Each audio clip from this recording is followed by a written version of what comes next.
어제 휴일 맞이해서 이제 화왕산을 좀 갔다 왔는데요. 오랜만에 산에 갔더니 그냥 이렇게 몸이 그냥 얼마나 이렇게 무거운지, 운동을 참 꾸준히 해야 되는데 그런 생각도 들었고요. 어제 갈 때 우리 남집사 아이 따라갔어요. 은호가 6살인데 따라갔는데 저게 올라갈래나, 뒷동산이 아니잖아요. 그래서 갈 수 있나 그랬더니 갈 수 있대요. 그래서 알아봤더니 저 꼭대에 가면 닭볶음 라면을 준다고 그랬나 봐요. 그래서 그거 바라보고 이제 가는 거예요. 닭볶음 라면인지 뭔지 요즘에 좋아하나 봐요. 그래서 이제 갔는데 거의 3분의 2쯤 가서 휴게소에 잠깐 들렸는데 걔가 하는 말이 인생 힘들다 그러더라고요. 그래서 그 6살짜리가 인생 힘들다 그러니까 좀 어떻게 받아들여야 될지, 지금 힘든 게 뭔지를 알겠어요. 지금 그 산에 올라가는 거는 힘든 건 맞는데 그보다 힘든 게 얼마나 많은데, 죽을 일이 태산 같은데. 그래서 이제 어쨌든 잘 갔다 왔어요. 갔다 와서 이제 다시 가겠나 그랬더니 절대 안 간다는 거예요. 어제도 갔다 와서 이제 중국집에 갔는데 짬뽕을 시키더라고요. 그러더니 짬뽕 국물 눈물에 튀어가지고 울면서 걔 그랬겠죠. 인생이 진짜 힘들다. 그러면서 그래서 웃으면서 좀 귀여움을 받았는데요.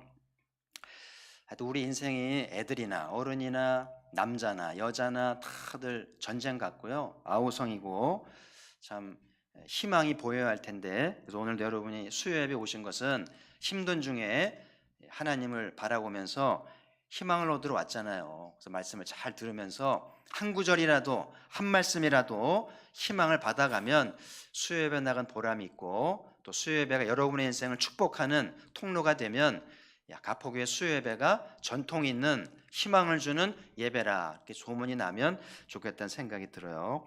그래서 오늘 나눌 말씀은 예루살렘의 함락인데, 남의 얘기 같습니다만은 좀 무거운 얘기인데요. 하여튼 예루살렘 함락 이야기는 성경의 많은 이슈 중에 굉장히 중요한 것 중에 하나라는 생각이 들어요. 예루살렘은 뭐 런던이나 뉴욕과는 달라요. 이 도시는 하나님이 구별한 거룩한 성이잖아요. 그렇죠? 성도라고 그러잖아요. 거룩한 도시고 그곳에서 진리의 말씀이 선포됩니다. 그래서 열방이 거기로 순례하고 말씀을 배우러 오잖아요. 그리고 그 땅에 메시아가 났죠. 메시아가 뉴욕에 났어요. 런던에 났어요. 서울에 났어요. 차원이 달라요. 근데 그 도시가 붕괴되었다는 것은 어마어마한 사건인 거예요. 그러니까 이스라엘은 이 복되고 거룩한 땅을 잘 지켰어야 되고 잘 돌봤어야 되는데 어떻게 했길래 이 도시가 이 지경이 됐는지, 우리 이제 거듭난 백성으로서 예루살렘을 볼 때 남의 일처럼 보지 마시고 정말 관심을 가지시고 선지자의 마음을 나누면서 어떻게 기도해야 할지, 우리에게 주는 메시지는 뭔지를 잘 받는 것이 매우 중요하고요. 그래서 오늘 본문에 보면 당시의 멸망에 대한 상황이 좀 묘사가 되어 있는데, 오늘 1절 2절에 보시면 그 연대표가 나오잖아요. 시드기야 9년 10달째부터 시드기야 11년 이렇게 돼 있잖아요. 11년 넷째 달. 이게 총 보니까 18개월 정도죠. 그죠? 그러니까 BC는 거꾸로 가면 날짜가 거꾸로 가잖아요. 그죠? 그래서 이제 9년 열째 달에서 11년 넷째 달이기 때문에 한 18고 1년 반 정도 바벨론에게 이제 시달림을 당하다가 이제 함락이 됐다는 이야기인데, 요 멸망 이야기가 마지막 52장에도 더 자세히 묘사가 돼요. 그래서 오늘 39장 읽었습니다만은 52장 내용이 더 자세히 나와 있기 때문에 그 당시의 상황을 좀 나누려고 하고요. 선지자가 똑같은 이 함락 이야기를 2번 반복했다는 건 뭘 의미하겠어요? 쓸 이야기가 없었어. 빈칸 채운 게 아니잖아요. 2번 쓴 거는 그만큼 선지자에게 충격적인 사건이었고 결코 잊어서는 안 될 이스라엘의 수치요 불명예라는 것을, 오늘 우리 그리스도인들에게도 불명예요 수치일 수 있다고 하는 것을 일깨우려는 의도가라는 생각이 들고, 그래서 오랜 교회사 속에 예루살렘 되찾기위해서 많은 군대들이 예루살렘으로 갔던 역사도 있잖아요. 그만큼 예루살렘은 거룩한 땅이고 회복되어야 할 땅인 것을 선지자가 일깨워 주셨는데요. 이 함락의 이야기를 보면 몇 가지 특징이 좀 보이는데, 52장과 같이 합산해서 이렇게 정리해 보면, 첫 번째 예루살렘이 망할 때 그 성 안에 기근이 심했다고 되어 있고요. 백성의 양식이 떨어졌다고 돼 있어요. 18개월 동안 온 백성이 먹으려면 양식이 많이 필요하긴 했겠죠. 근데 어쨌든 이 오랜 도성이 이렇게 18개월 만에 양식이 떨어지고 기근이 심했다고 하는 것은 뭔가 좀 문제가 있어 보이는 것 같아요. 그래서 왕실이 충분히 준비하고 이런 걸 대비해서 백성들을 먹이고 2년이고 3년이고 버틸 수 있는 준비를 했어야 되는데 준비가 미흡했다는 생각이 들고, 우리도 과거에 전쟁 많았잖아요. 보면 전쟁 나면 남자들은 의병으로 출정하고 정규군도 아닌데 군복 입고 막 싸우러 가잖아요. 그리고 여자들은 부녀자들은 치마폭에 돌 얹어서 막 애썼잖아요. 그렇죠? 그게 정상인 것 같은데 예루살렘 함락될 때 그런 모습이 의병도 없고 부녀자의 헌신도 없고요. 그러니까 백성들이 뭔가 의병을 일으키고 나라를 위해 싸울 만한 어떤 동기부여도 없었던 것 같고 나라를 위한 충성심도 없었던 것 같고, 결국은 왕실이 그렇게 하도록 못 만든 거죠. 왕실이 부패하고 자기들의 입속을 채웠기 때문에 백성들로 하여금 나라를 위해 싸우고 왕실을 지키기 위해서 분투해야 할 이유를 못 느꼈던 것 같아요. 이런 왕실 뒤에는 거짓 선지자가 있어요. 우리는 이제 어용이란 말 들어봤죠? 어용. 어용이 좋은 말이에요, 나쁜 말이에요? 저 사람 어용이야.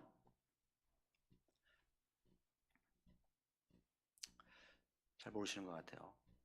이 어용이 한자로는 임금 어자에 쓸 용자니까 임금님이 쓰는 사람이에요. 임금님이 친히 발탁해서 친위대로 쓰는 사람인데, 한편으로는 좋은 뜻도 있죠. 한편으로는 왕의 허수아비 같은, 왕의 시녀 노릇하는, 왕이 시키는 대로 하게 부른 사람들이기 때문에 저 사람 어용이야 그러면 우리 사회에서는 좋은 뜻이 아니죠.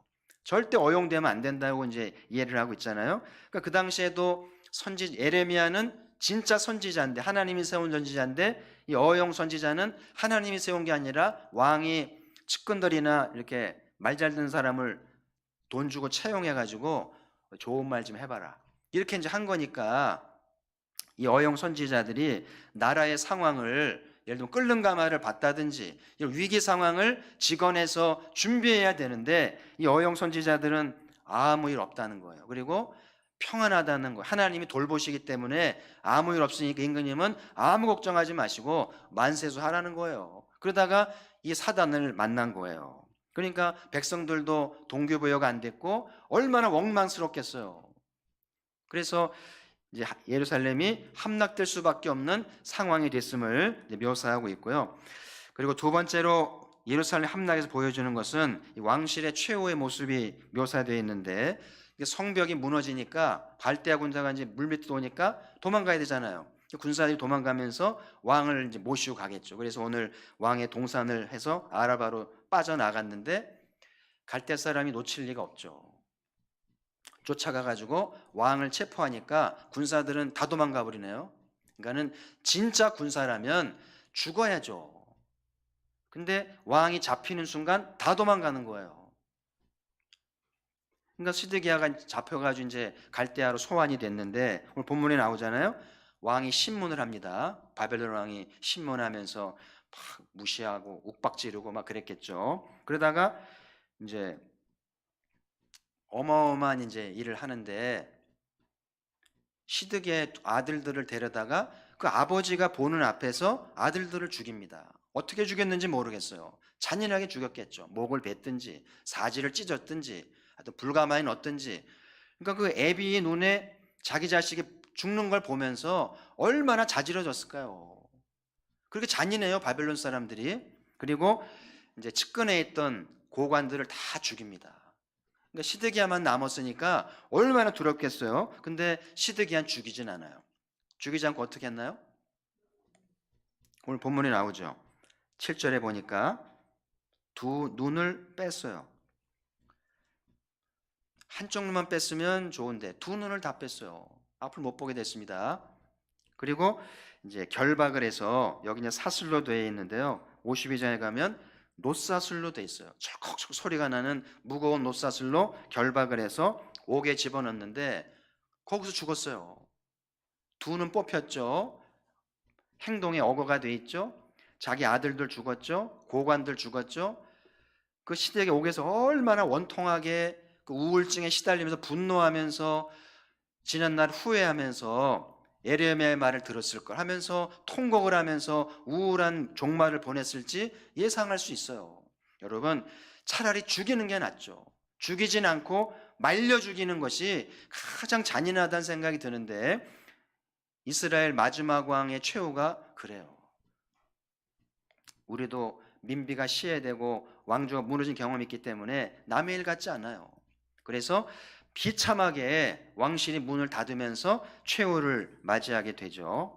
그래서 여러분, 사사기의 오랜 역사와 왕조 오랜 역사를 합치면 반천년이 넘어요. 이 오랜 세월을 겪으면서 가나안 왕처럼 나라들처럼 왕을 세우고 정치 제도로 꾸려왔는데 이렇게 왕실이 무너지고 왕의 최후를 보면서 허무한 거예요. 정치가 허무하고 왕실이 허무하고 인간의 노력이 허무하다는 것을 깨닫게 되죠. 그래서 메시아 사상이 움트는 거예요. 지금도 정치인들이 애를 쓰고 기업인들이 애를 씁니다마는 이스라엘 역사가 주는 교훈은 허무하다는 거예요. 오직 예수님이 다시 오셔야만, 우리를 다스리셔야만 우리에게 희망이 있고 소망이 있다는 거예요. 그거를 깨우치는 역사를 보여주게 되는데요. 자, 세 번째 또 한 가지 이제 현상은 성전의 보물들, 제사 드리기 위해 있는 여러 기구들이 다 빼앗겨 가지고요. 바벨론 이제 역사관에 이제 비치되는 일이 있었던 거죠. 그래서 이 성전의 모든 기구들은 레위인들이 맡아서 관리하고 돌보고 제사를 드리는 데 쓰여졌는데 다 뺏어간 거예요. 그러니까 레위인들 손에 있을 때는 거룩한 물건인데 바벨론 사람들에게는 그냥 값비싼 물건인 거예요. 그래서 자기들 마음대로 버리기도 하고 막 이제 자기들 마음대로 이제 이렇게 사용하게 되지 않겠어요? 주인이 바뀌니까 성전의 거룩한 기구들이 이제 이렇게 불명예스럽게 되면서 하나님의 영광을 가리게 됐다는 이야기죠. 이런 모든 과정들을 예레미야가 지켜보게 됐는데 예레미야가 통곡을 하죠. 그래서 이제 지어진 책이 에레미야 애가예요. 에레미야 뒤에 붙어 있는 5장까지 짧은 부록인데요. 애가라는 말은 슬픈 노래라. 그래서 각 장마다 슬프다로 시작을 해요. 슬프다, 슬프다, 슬프다 그러면서 노래를 부르는데요. 그 중에 한 절을 좀 보시죠. 1장 12절. 같이 한번 읽죠. 시작. 지나가는 모든 사람이여 너희에게는 관계가 없는가? 나의 고통과 같은 고통이 있는가? 볼지어다 여호와께서 그의 진노하신 날에 나를 괴롭게 하신 것이로다. 그러니까 선지자는 예루살렘이 무너지고 왕실이 무너지고 그 비참한 꼴을 보면서 너무 고통스러운 거예요. 근데 지나가는 사람 보면서 당신들은 관계 없는가? 내게는 고통이 당신들에게도 있는가를 호소하는 거예요. 많은 사람은 그냥 안 됐네. 지나가고 또 살기 바쁜데 선지자는 고통을 품고 계속 통곡하면서 하나님께 희망을 구하는 이야기가 나오는데 그 슬픈 이야기를 쭉 읽어보면 그 안에 희망이 싹 터요. 하나님의 성실하심, 아침마다 새로우신 성실하심 보면서 그 재난 중에 희망을 보는 것이 슬픈 노래거든요. 할렐루야. 그래서 여러분이 어떤 상황에서도 1%라도 말씀을 통해서 희망을 잡아야 돼요. 그러면 99%의 절망이 1%의 희망을 이길 수 없어요. 그래서 예배를 통해서 선지자의 아픔에 참여하고 선지자의 말씀을 잘 받을 수 있다면 우리에게도 희망을 낳을 수 있다는 것을 이제 보게 되는데, 이제 보세요. 예루살렘이 함락이 됐는데 이게 어떻게 될 건지, 성전은 이제 어떻게 될런지, 이제 뭐 기구 다 뺏겼잖아요. 레위인들 다 잡혀갔죠. 제사장 잡혀갔죠. 예배드릴 기구도 없습니다. 제사는 어떻게 드려야 되며 성전은 복구가 될는지, 이런 이슈들이 나오지 않겠어요? 그래서 오늘 예루살렘 멸망을 보면서 몇 가지 질문을 하게 되는데요. 이 질문을 나누면서 좀 말씀을 계속 나누고자 하는데, 첫 번째는 하나님이 왜 예루살렘을 멸망을 허락하신 것일까? 이런 질문을 하게 돼요. 그렇게 끔찍하게 여기시고 거룩한 땅이라고 하신 성을 왜 무너질 때 허락하신 것일까? 여러분 예루살렘에는 성전에는 하나님의 이름, 하나님의 명예가 있죠. 그러니까 사람들의 이목이 있잖아요. 이렇게 이스라엘에 멸망할 사람들이 뭐라 그러겠어요? 얼마나 수군들 거리겠어요. 별소리들을 다 하겠죠. 사람들은요 불나잖아요. 부채질을 합니다.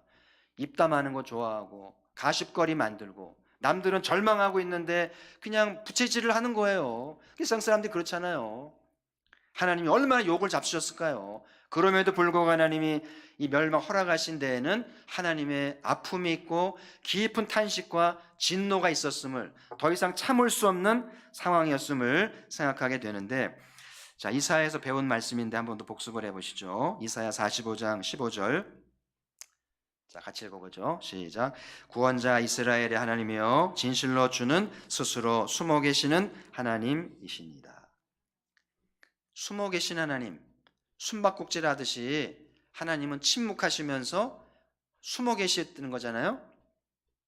이스라엘이 어려움 당할 때 하나님은 아무런 조치도 안 취했어요. 도움도 주지 않고 침묵하셨어요. 이스라엘 기도했게 하나님 살려주세요. 예루살렘 무너집니다. 살려주세요. 기도했겠죠. 그죠? 근데 하나님이 돕지 않았어요. 그 사람들이 하나님 원망하기도 하고 절망하기도 했겠죠. 그래서 하나님은 전혀 응답하지도 않고 개입도 하지 않고 침묵합니다. 저는 이런 대목을 볼 때 하나님이 참 냉정하신 분이다. 무섭다 할 정도로 냉정하시게 나는 모른다. 그러고 계신 것 같아요. 이스라엘이 자기 죄를 깨닫고 철저히 이제 거듭날 때까지 하나님이 이렇게 하시기로 작정을 하신 것 같아요. 여러분, 자녀들을 혼낼 때 마음을 강하게 잡으셔야 되는 거 알죠? 애들이 혼날 때는요, 작전이 있어요. 애교를 부립니다. 막 애교 부리고 막 울고 이런 엄마 아빠들이 약해져요. 이 어린 게 무슨 죄가 있다고 그러면서 봐줄 수 있는데, 애들이 작전을 펴가지고 막 어리광 부리고 애교 부리고 막 웃기려고 그러고요. 그때 약해지면 혼 못 내요.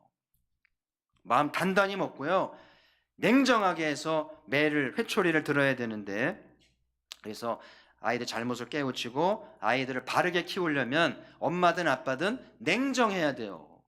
매를 들었다가 흐지부지 내려놓으면은요, 그거는 아무것도 안 돼요. 매를 들었으면 제대로 매를 대야 애들이 그 맛을 알고 두려움을 알게 되지 않겠어요? 오늘 하나님은 냉정하시잖아요. 예수님이 십자가에서 얼마나 힘드셨을까요?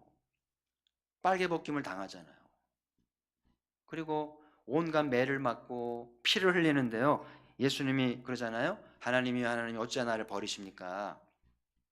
그러잖아요. 왜 날 돕지 않냐고. 근데 하나님 도우셨나요? 예수님에게도 듣지 않으신 게 하나도 없는데, 마지막 십자가에서 하나님은 예수님의 그 고통을 돌아보지 않았어요. 개입하지도 않습니다. 내버려뒀어요. 그냥. 예수님은 고독 속에 돌아가셨어요. 비참한 꼴로 매달려서 많은 사람이 조롱거리가 된 채 고독 속에 돌아가셨는데, 그 아버지란 하나님은 아무런 조치도 하지 않고 냉정하시게 등 돌렸어요. 왜 그러신 거예요? 왜 그렇게 하신 겁니까? 우리의 죄가 얼마나 무서운지, 죄값이 얼마나 철저한지를 일깨우시려는 거고, 그때 하나님 마음 약해져 예수님 대로 내려놨잖아요. 그러면 오늘 우린 여기 없어요. 자격 없습니다. 우리 하나님의 냉정하심 때문에 예수님이 돌아가셨고, 그 덕분에 우리는 하나님의 자녀로 입양되고 주의 보혈로 구원받게 된 줄 믿습니다. 평생 감사해야 돼요.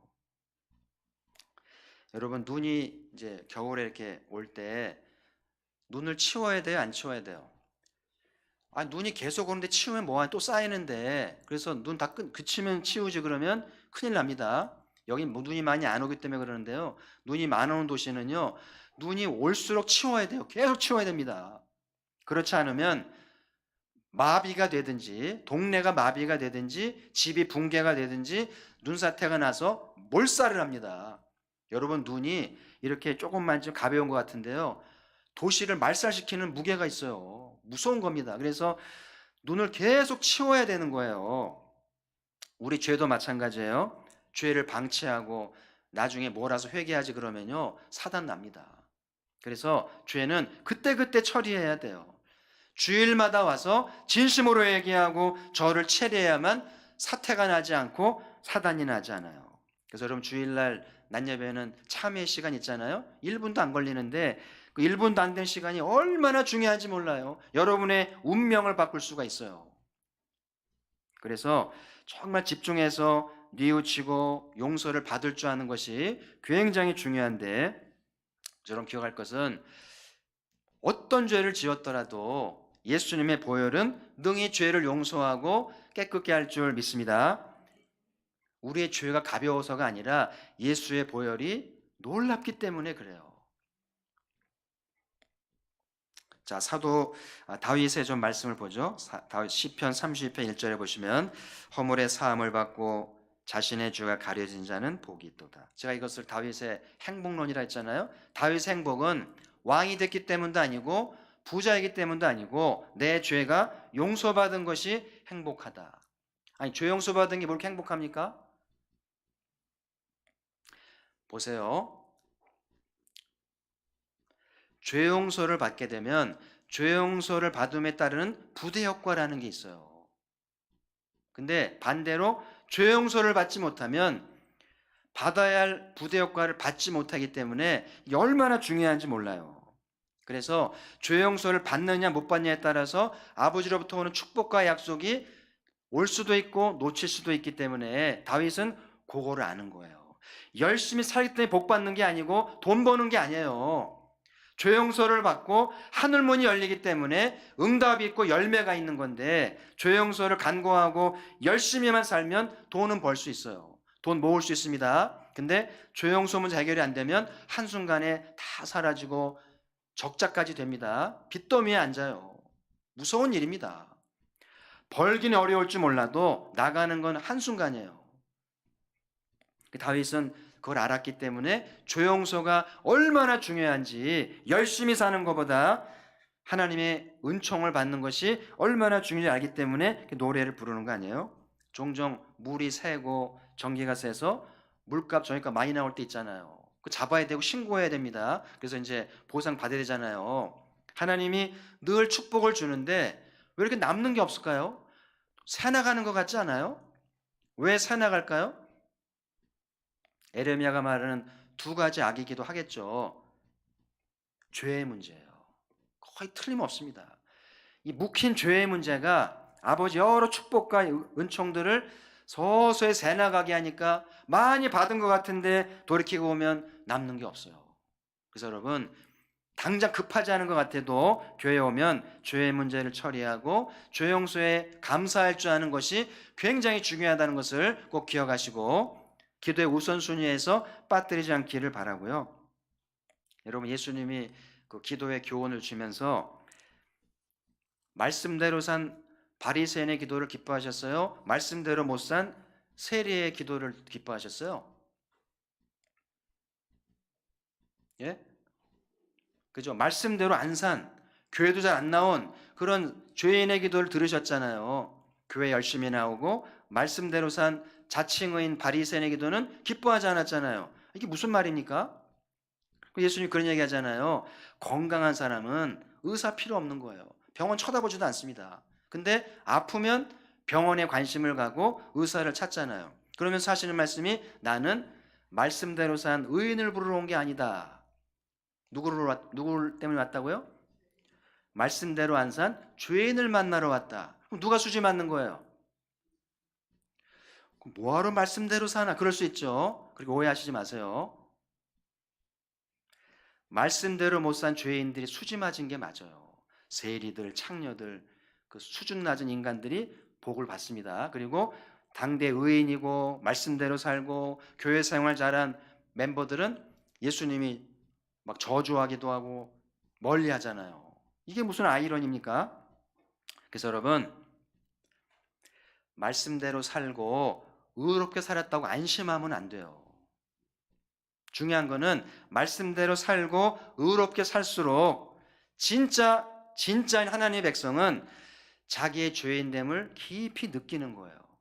말씀대로 살수록 아, 내가 죄인이구나. 의로워질수록 아, 내가 자격이 없구나. 이게 맞는 건데 내가 말씀대로 좀 살았지, 내가 좀 의롭지, 그러면 예수님은 쳐다도 안 봐요. 아시겠죠? 진짜 말씀대로 사는 사람, 진짜 의롭게 사는 사람, 자기 죄인됨을 고백합니다. 그런 사람을 찾는 거예요. 그러나 반대로 말씀대로 못 살았지라도 죄를 고백하고 주님을 찾으면 불쌍히 여기는 거예요. 제일 애매한 사람이 말씀대로 살고 열심히 주님 섬겼는데 깨닫지 못하는 사람이 제일 어중간한 주님 은총을 받지 못하는 존재가 될 수 있다는 것을 기억하면서 하나님의 냉정하심 깊이 묵상하셔야 돼요. 자, 두 번째 질문은 예루살렘은 아주 망했는가 하는 것인데요. 우리가 알다시피 70년 만에 회복이 되죠. 스룹바벨, 에스라 이런 인물들이 나와서 성전을 재건하잖아요. 놀라운 일이죠. 약속대로. 자, 우리 배운 말씀 다시 한번 크게 읽어봅시다. 예레미야 33장 2절 3절 우리 큰 소리로 같이 읽습니다. 시작. 이를 행하시는 여호와, 그것을 만들며 성취하시는 여호와, 그의 이름을 여호와라는 이가 이같이 이르시도다. 너는 내게 부르짖으라. 내가 내게 응답하겠고 내가 알지 못하는 크고 비밀한 일을 내게 보이리라. 아멘. 여기 보면 크고 비밀한 일이 뭐겠어요? 큰 일이 뭐며 은밀한 일이 뭐겠어요? 성전이 회복되는 얘기예요. 하나님이 만드시고 성취하시는 일이 뭐겠어요? 예루살렘을 되찾게 하는 거죠. 그렇잖아요? 그 선지자가 기도하라는 거죠. 그래서 하나님이 말씀하신 대로 잃어버린 예루살렘, 잃어버린 성전 되찾게 하신다는 것이죠. 그래서 오늘도 반복되는 말씀은 말씀이 희망이다. 한번 따라합시다. 말씀이 희망이다.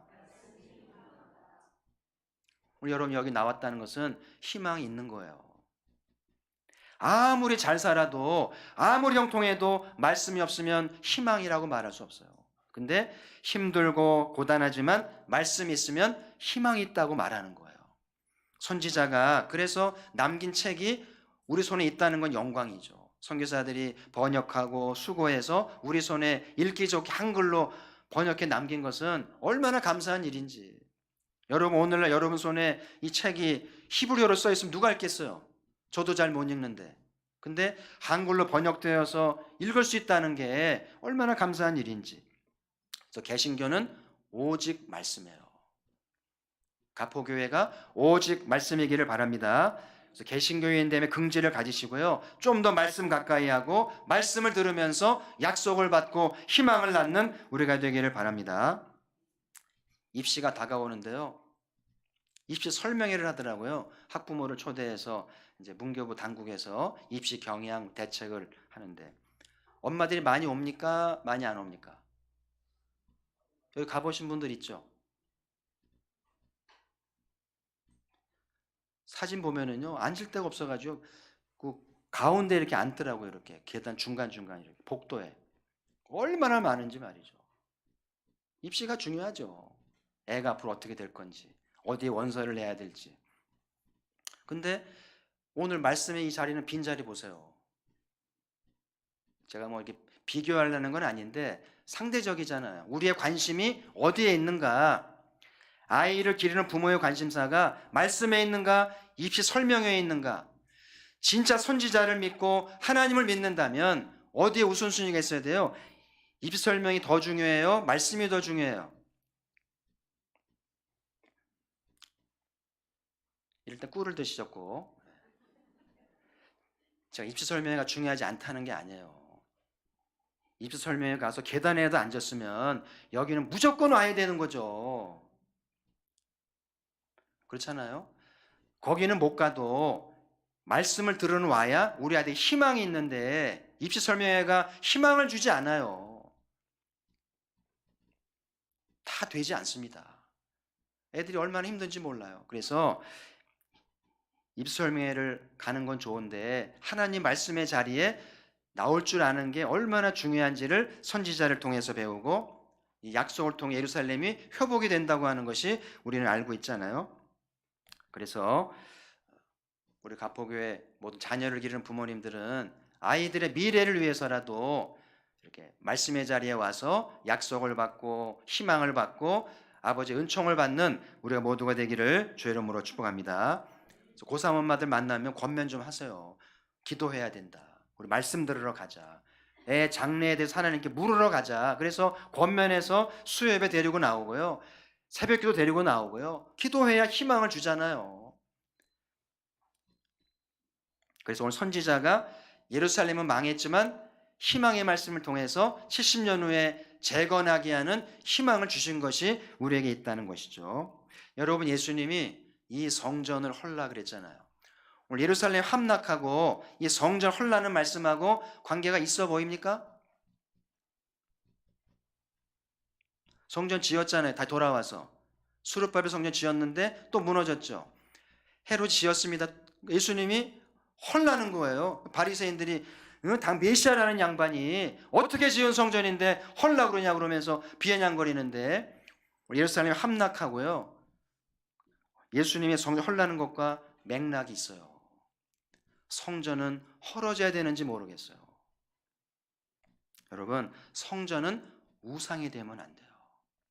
그래서 온갖 좋은 자재로 정성을 다해서 짓는 건 좋은데 한국교회 많은 교회가 우상화가 돼 있어요. 오늘도 인터넷 보니까 명성교회가 검색어 1위더라고요. 전 들여다보지도 않았어요. 뻔히 아니까. 수치스럽습니다. 우리 교단에 제일 복받은 교회, 대부흥하는 교회가 수치가 돼버렸어요. 성전이 우상이 됐고 교인 수가 우상이 됐는지 교단의 수치가 돼서 검색어 1위가 됐다니까요. 그런 건 1위 하면 안 되는데. 선교사 제일 많이 파송한 교회, 개척교회 제일 많이 도운 교회, 이런 게 검색어 1위 되는데 세습되는 것들이 1위가 되니까 너무나 민망스러운 거예요. 성전에 대한 지나친 열심이 성전을 헐어지게 만드는 거예요. 하나님이 오죽하면 그 귀한 성전을 헐게 내버려 두셨겠어요. 그래서 화려한 성전을 짓고 일꾼이 많고 은사가 많아도 하나님이 없는 것은 문제가 있어요. 무관심도 문제지만 지나친 열심도 문제가 된다는 것을 꼭 기억하시길 바라고요. 그리고 진정한 성전은 예수 그리스도다. 예수님이 성전을 헐라고 하신 것은 당신을 바라보게 하시려고. 그거 헐어야 당신을 바라보니까 진정한 성전은 나라는 거예요. 아멘. 우리 가포교회 진정한 성전은 예수 그리스도인 줄 믿습니다. 우리가 설사 보사부에서 내쫓김을 당해도 우린 괜찮아요. 왜냐하면 예수 그리스도가 성전이니까. 저와 여러분 안에 그 예수 그리스도가 성전이 되시기를 주의 이름으로 축복합니다. 그래서 위원회든 기관이든 개인이든 목장이든 예수님을 따르고 주님을 순종하는 것이 진정한 교회인 거예요. 주님을 따르고 있는가? 주님께 순종하고 있는가? 그렇지 않으면 헐어질 수 있어요. 평생 불화 못 받을 수도 있습니다. 그래서 우리가 진정한 성전은 주님이라는 사실, 주님의 은총이 있어야 보이는 성전도 은총 가운데 주어지게 되겠죠.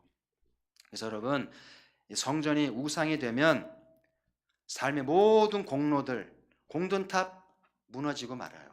그러지 않기 위해서라도 교회를 잘 섬기고 참된 성전은 예수 그리스도임을 기억하면서 그분을 더 알아가는 은혜가 있기를 소망을 합니다. 자, 세 번째 또 한 가지 질문은요. 진정한 제사가 무엇인가 하는 것인데, 이제 성전 불타버렸죠. 노제단 없습니다. 동물 어디다 태웁니까? 성소에 떡이며 촛불이며 향이며 할 수도 없고요. 지성소에 법궤도 없습니다. 제사 어떻게 드려야 돼요? 이런 질문을 해야 돼요. 예배는 누구를 위함인가?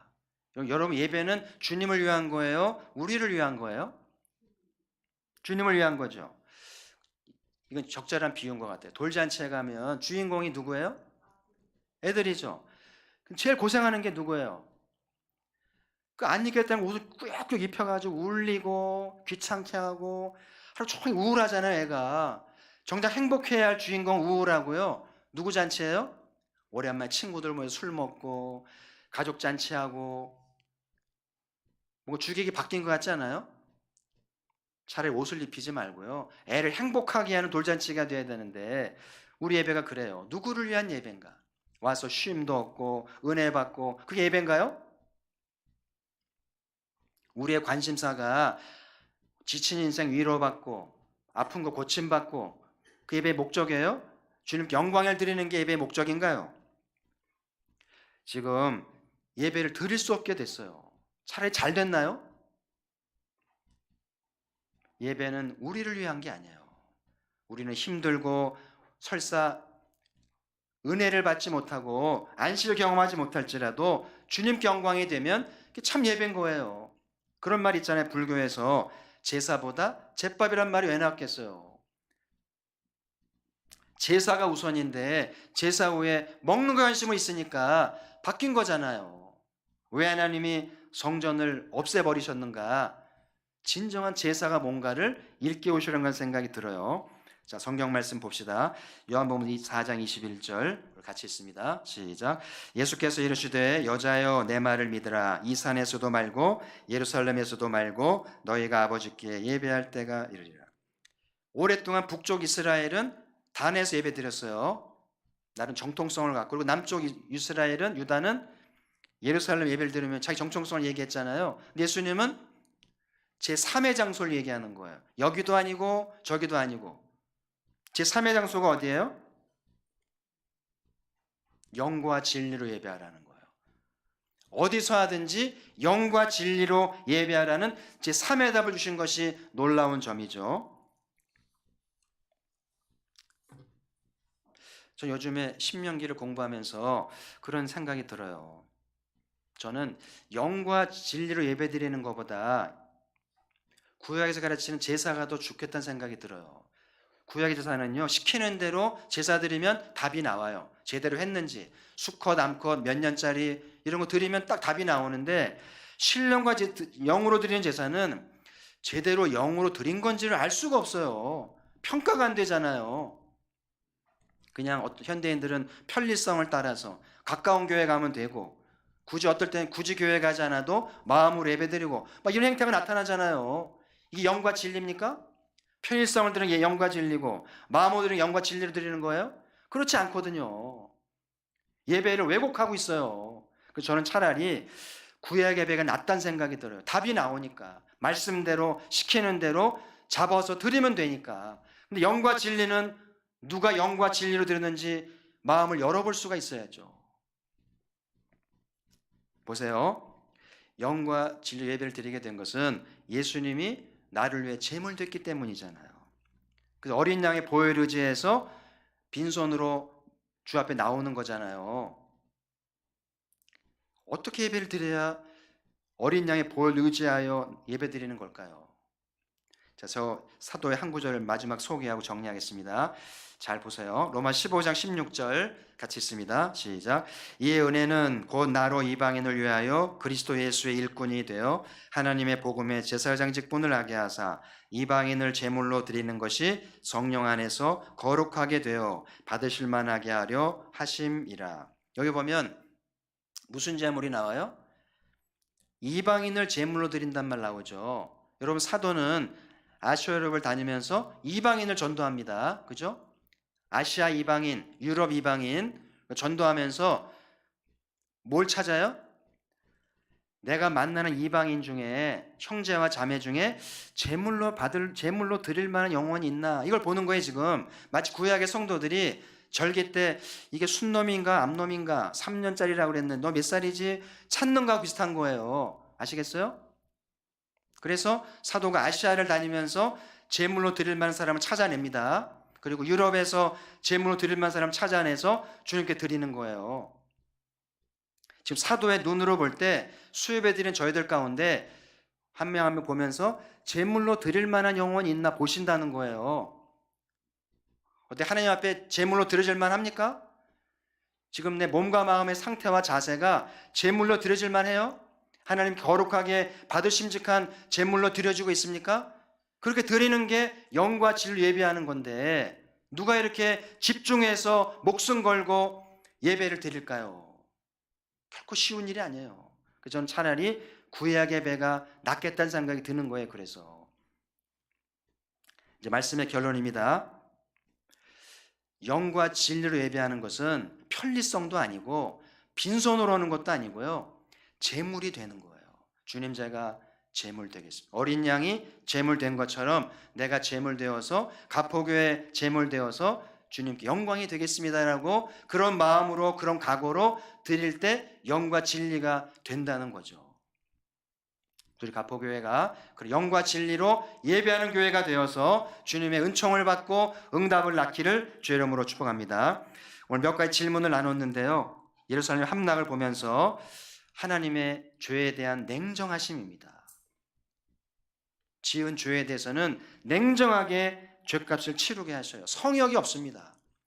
성전도 성도도 예외 없이 죄값을 치르게 하신다는 것을 기억하면서 죄를 짓는 건 자유지만 죄값은 치러야 된다는 것을 꼭 기억하셔야 되겠고요. 죄를 쌓아두지 마세요. 그때그때 청산하셔야 돼요. 그리고 성전은 우상이 되면 되지 않고 동시에 진정한 성전은 예수 그리스도. 우리 마음의 성전이 치워져야 돼요. 예수님이 통치하시는 예수님을 따르는 참 성전 되기를 바라고요. 성전이 없어졌잖아요. 하나님 원하시는 것은 제대로 된 제사를 기대하는 거죠. 포로로 끌려간 이스라엘이 제사 드렸을까요? 그 다니엘을 보니까 시간을 정하고 어떻게 했어요? 창문을 열고 어디를 향해서? 예루살렘 향해서 기도하죠. 그게 다니엘이 보여준 포로 시대의 제사예요. 제사 드릴 수 없지만 성전을 사모한 바라보면서 마음을 모아서 하나님 잘못했어요. 지난날 제사가 엉터리였습니다. 회개하면서 마음의 성전을 짓고 예루살렘 바라보면서 진심으로 기도하는 것이 하나님이 기대하는 제사가 된 거예요. 그러니까 하나님 그 제사를 받으시고 이제 약속대로 포로에 돌아와서 성전 짓고 예배 다시 드리도록 허락하시잖아요. 우리 모두가 참된 성전을 짓고 참 예배자가 돼서 아버지 은총을 받기를 바라고요. 성도 여러분, 지금 저 이스라엘 예루살렘의 평안을 위해서 회복을 위해서 기도하셔야 돼요. 우리는 김성교회를 통해서 돕고 있습니다마는 예루살렘을 위해 기도하는 교회가 되길 바라고 유대인 사역자들, 유대인 회심자를 위해서 한 번씩 기도할 수 있기를 바라고요. 그리고 아버지 집을 잘 섬기되 우상이 되지 않도록, 그리고 진정한 가포교회는 예수 그리스도임을 기억하면서 영과 진리로 예배할 줄 아는 내가 주고 참 예배자가 되는 우리 모두가 되기를 주의 이름으로 축복합니다.